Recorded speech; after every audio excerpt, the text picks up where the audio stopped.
Welcome back to our English Fluency series. I'm your tutor, my name is Guto, and I'm so glad you're here. In today's lesson, we are going to work on something that's absolutely essential for becoming fluent in English, and that's your listening comprehension without a doubt.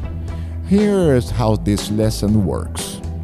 You will hear a short audio recording, and at the same time, you will be able to read the transcript right here on your screen. This combination, listening and reading simultaneously, is one of the most powerful techniques for improving your fluency, your pronunciation, and your understanding of natural spoken English.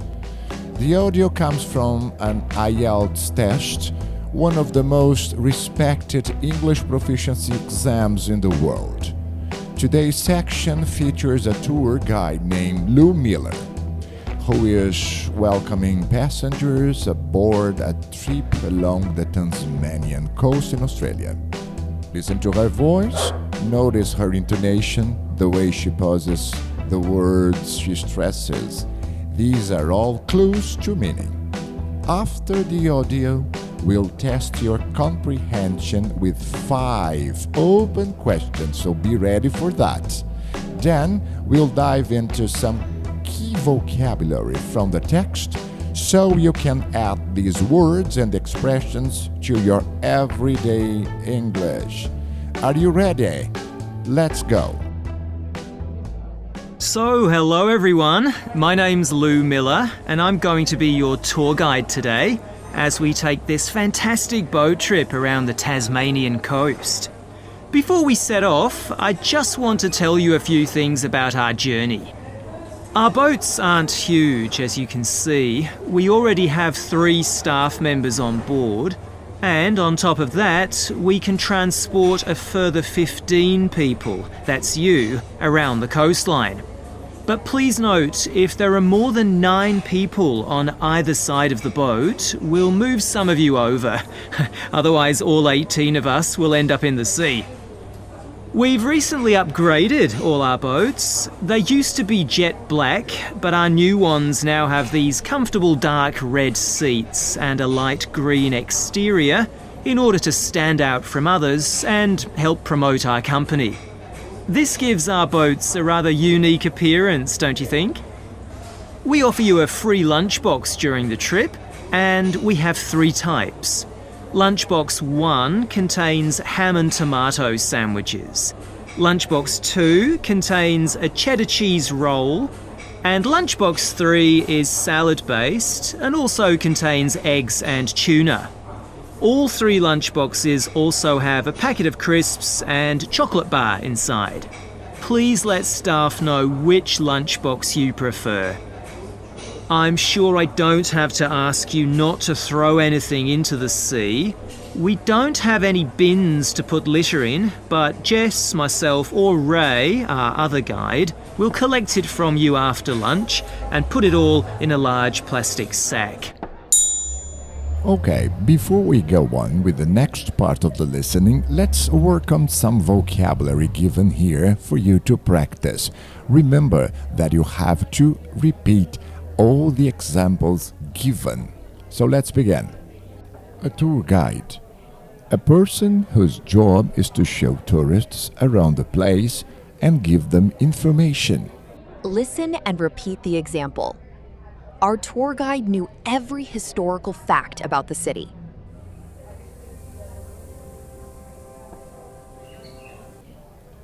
On board, on a ship, a plane, or other vehicle. Example. All passengers must be on board before the ship departs. Set off, it means to begin a journey. Example. We set off early in the morning to avoid the traffic. Transport. To carry people or goods from one place to another. Example, the bus transports students to and from school every day.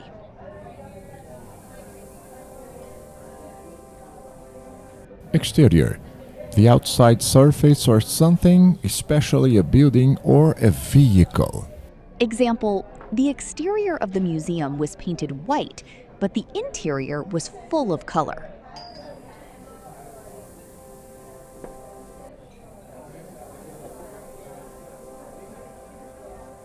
Upgrade.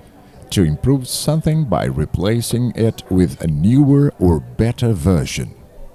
The airline upgraded their seats to make long flights more comfortable.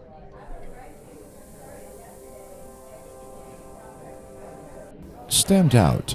To be clearly different and more noticeable than others. Example, her bright red jacket made her stand out in the crowd.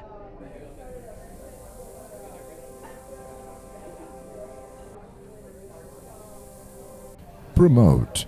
To advertise or publicize something in order to increase sales or awareness. Example, the company used social media to promote their new product.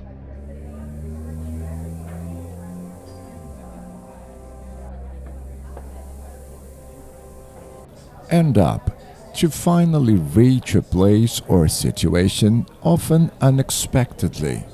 Example, if you don't pay attention to the map, you'll end up in the wrong city.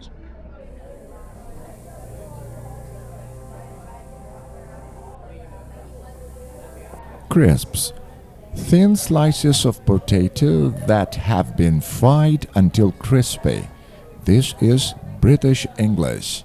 Example, she opened a bag of crisps to snack on during the film.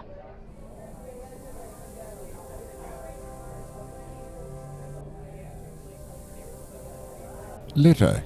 Rubbish or waste left in the public place.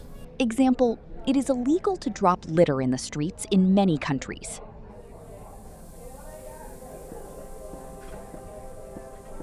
Sack.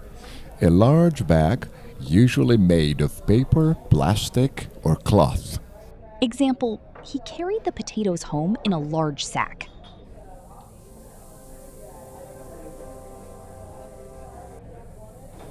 Now listen and repeat the vocabulary. Ham and sandwiches. Cheddar cheese roll. Salad based with eggs and tuna. Included in all. Packet of crisps and chocolate bar. No bins on board. Staff will collect your litter in a sack. Now, let's have a quick review. Match the word to its meaning. Set off means to begin a journey. Stand out means to be noticeably different. End up means to reach a result unexpectedly. Upgrade means to improve to a better version. Litter means rubbish left in the public space. Okay, now let's pass on to our questions. You are going to listen to the question and then going to give you some seconds. If you need more time, please pause the video because you are going to listen to the answer. Are you ready to begin? Let's go. Question 1. Who is Lou Miller and what is she doing in this recording?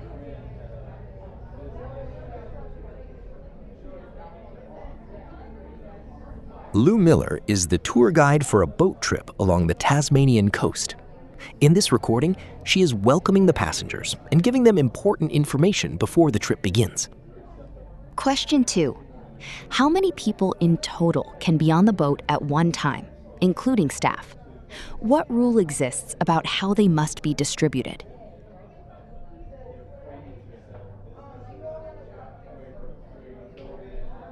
There can be a total of 18 people on the boat, 3 staff members and 15 passengers. The rule is that no more than 9 people may sit or stand on either side of the boat to prevent it from becoming unbalanced and capsizing. Question 3. How have the boats changed recently? Describe the old and new appearance.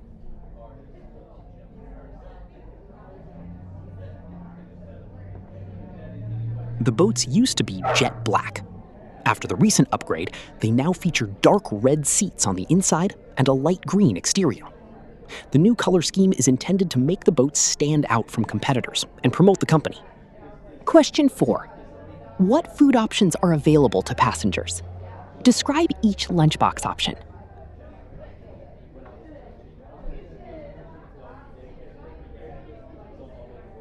Passengers can choose from 3 lunchboxes, all of which include a packet of crisps and a chocolate bar.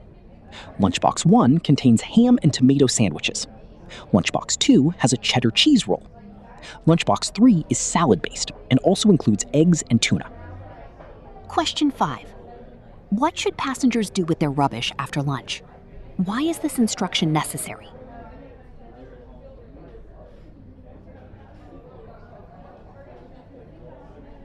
Passengers should not throw any litter into the sea. Since there were no bins on the boat, the staff, Lou, Jess, or Ray, will come around after lunch to collect all rubbish and place it in a large plastic sack. This instruction is necessary, both for environmental reasons and to keep the boat clean. Welcome back. This is part 2 of our Tasmanian coast trip boat listening lesson, and we are picking up where we left off. Still on board with our tour guide, Lou Miller. In this section, Lou is going to share 3 fascinating topics with us: the ancient lighthouse on the cliffs, the wildlife you might spot along the coast, and the breathtaking sea caves that Tasmania is famous for. As before, your job is simple. Listen carefully while reading along with the transcript on screen. Pay attention to the details, dates, descriptions, and the names of the animals mentioned. These details will come up in our comprehension questions at the end. Notice also how Lou uses contrast, comparing what you might not see with what you probably will see. This is a very natural feature of spoken English, and it's a great technique to use in your own conversations. Ready? Let's continue the journey.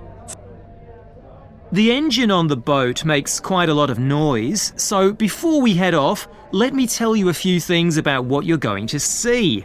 This area is famous for its ancient lighthouse, which you'll see from the boat as we turn past the first little island. It was built in 1838 to protect sailors, as a number of shipwrecks had led to significant loss of life. The construction itself was complicated, as some of the original drawings kept by the local council show. It sits right on top of the cliffs in a very isolated spot. In the 19th century, there were many jobs there, such as polishing the brass lamps, chopping firewood, and cleaning windows that kept lighthouse keepers busy. These workers were mainly prison convicts until the middle of that century, when ordinary families willing to live in such circumstances took over. Some of you have asked me what creatures we can expect to see. I know everyone loves the penguins, but they're very shy and unfortunately tend to hide from passing boats. But you might see birds in the distance, such as sea eagles, flying around the cliff edges where they nest. When we get to the rocky area inhabited by fur seals, we'll stop and watch them swimming around the coast. They're inquisitive creatures, so don't be surprised if one pops up right in front of you. Their predators, orca whales, hunt along the coastline too, but spotting one of these is rare. Dolphins, on the other hand, can sometimes approach on their own or in groups as they ride the waves beside us. Lastly, I want to mention the caves. Tasmania is famous for its caves, and the ones we'll pass by are so amazing that people are lost for words when they see them. They can only be approached by sea, but if you feel that you want to see more than we're able to show you, then you can take a kayak into the area on another day, and one of our staff will give you more information on that.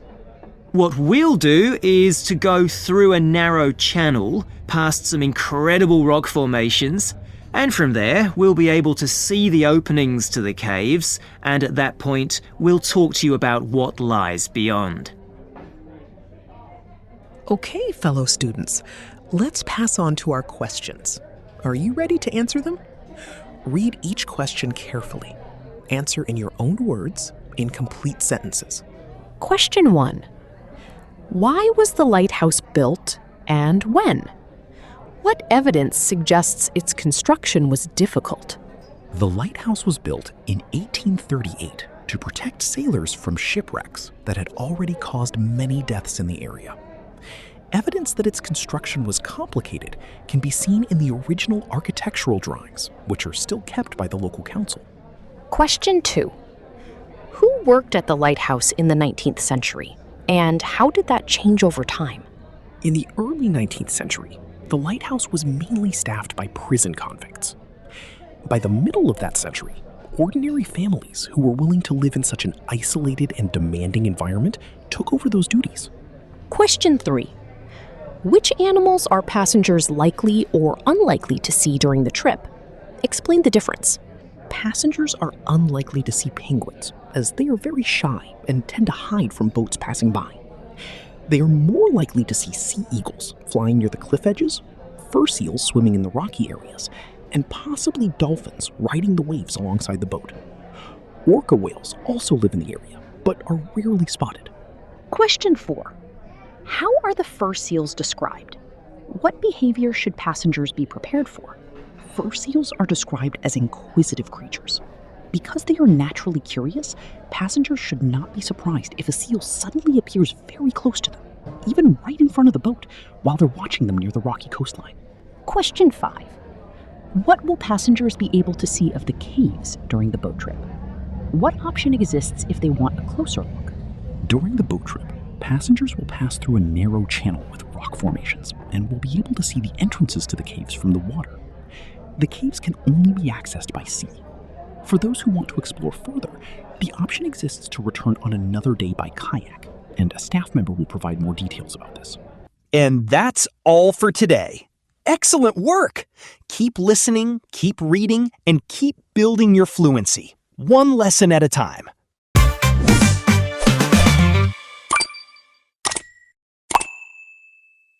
Thanks for being with us.